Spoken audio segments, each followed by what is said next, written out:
Hi you guys. Today I'm sitting in a tree, as you can tell, but I think the lesson for today will be about coming from a place of compassion and coming to terms with forgiveness.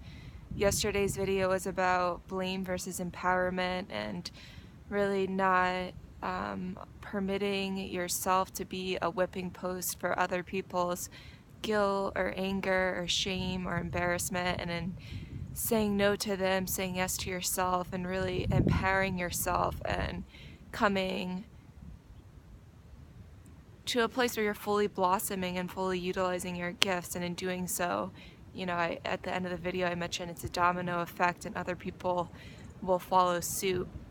Today I just recently started transcribing all of these letters that I wrote over the course of 3 years and just kind of streamed information onto paper, and a lot of the messages are about compassion and really coming from a place deep within your heart. And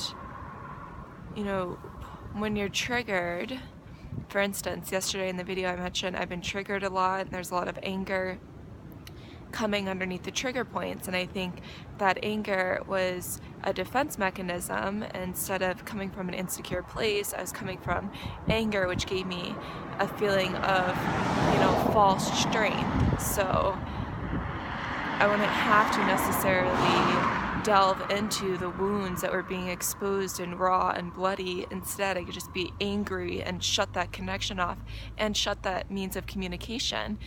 Coming from a place of compassion is a door that is when you walk through a door and it opens up to this whole nother world of really connecting and engaging in dialogue with a person. Because when you think about it, nobody wants to engage with an angry, vengeful person. They want to engage with somebody who has things to say but is coming from their heart and is genuinely wanting to connect with you and hear your feelings and hear your needs and understand where you're coming from. Because oftentimes people say, do, act in ways to meet their needs. So the person on the subway who runs in front of the old woman and takes her seat, maybe he is really having a need for comfort or ease or even safety. Maybe he had a hard day at work and his boss is always aggressively yelling at him and screaming, and he has no form of safety.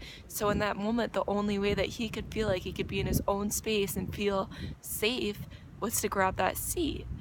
And coming to terms with that need and understanding where those people are coming from can really help you empathize and connect, and rather than sorry for all the traffic, close yourself off and not want to understand where the other person is coming from. And honestly, that especially when I close myself off and I come from a place of anger, it's not only disconnecting, but it's also really lonely. And then I just feel, by myself and, not understood nor understanding. And that's not what this life is about. There's a really interesting school of thought called nonviolent communication developed by a man, Marshall Rosenberg, during the Detroit race riots. And he was seeing all this hatred and all this horrible behavior towards people just because they have a different color skin, and was wondering, what drives people to treat another in that way? What is the meaning behind all of this?